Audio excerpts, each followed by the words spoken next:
માંદગીમાં પ્રભુ સાથે સંવાદ અને કર્મોનો હિસાબ।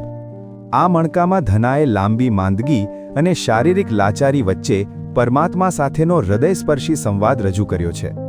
જ્યારે મનુષ્ય ખાટલાવશ હોય ત્યારે તેને પોતાના જૂના કર્મો અને ઋણાનુબંધની યાદ આવે છે। અહીં ઈશ્વરના કાયદાની કડકતા અને સેવાનો મહિમા સુંદર રીતે વણાયેલો છે। દરેક લીટીનો અર્થ, હવે તો હદ થાય છે હરી, તેં તો મારા પર ભારે કરી। 12 મહિના થયા બાંધી બંધનમાં, છૂટવાની દેખાડ કડી। અર્થાત, હે હરી, હવે તો ધીરજની સીમા આવી ગઈ છે, તે મારી ઘણી આકરી કસોટી કરી છે। છેલ્લા 12 મહિનાથી એટલે કે 1 વર્ષથી હું માંદગીના બંધનમાં બંધાયેલી છું। હવે આ પીડામાંથી મુક્ત થવાનો કોઈ માર્ગ એટલે કે કડી મને બતાવ, જેથી હું આ બંધનમાંથી છૂટી શકું। ક્યાં પાપની સજા મળે છે, આ ખાટલામાં રહું પડી, પોતાના કાર્ય પણ કરી ના શકું, કયું કર્મ ગયું નડી।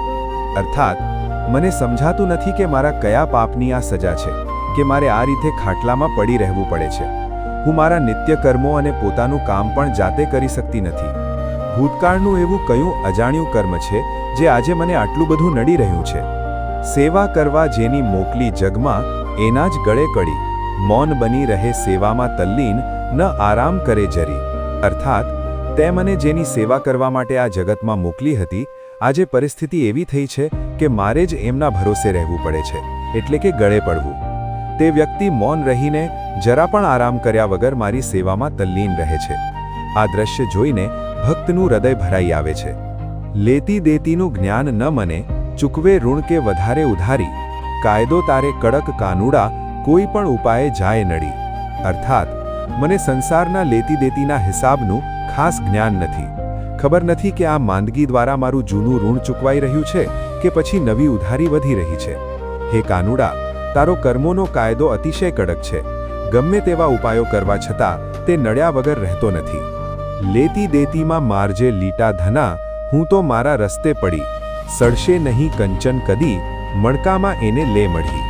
અર્થાત, ધનો પ્રભુને વિનંતી કરે છે કે હવે મારા પાપ પુણ્યના હિસાબમાં છેકો મારી દે, કારણ કે હું તો હવે તારા બતાવેલા રસ્તે ચાલવા તૈયાર છું। જેમ સોનું એટલે કે કંચન ક્યારેય સડતું નથી, તેમ ભક્તિના વિચારો ક્યારેય નાશ પામતા નથી। બસ આ વિચારોને મણકામાં મઢીને જગતને અર્પણ કરી દે। મણકાનો સારાંશ।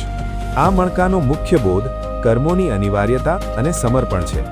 માંદગી એ માત્ર શારીરિક કષ્ટ નથી, પણ કર્મોનું શુદ્ધિકરણ પણ હોઈ શકે છે। ભક્ત પોતાની લાચારી સ્વીકારીને પ્રભુ પાસે ઋણ મુક્તિની અને છેલ્લે ભક્તિના માર્ગે સ્થિર થવાની પ્રાર્થના કરે છે। લેખક ધનજીભાઈ છગનલાલ પરમાર, મોરબી।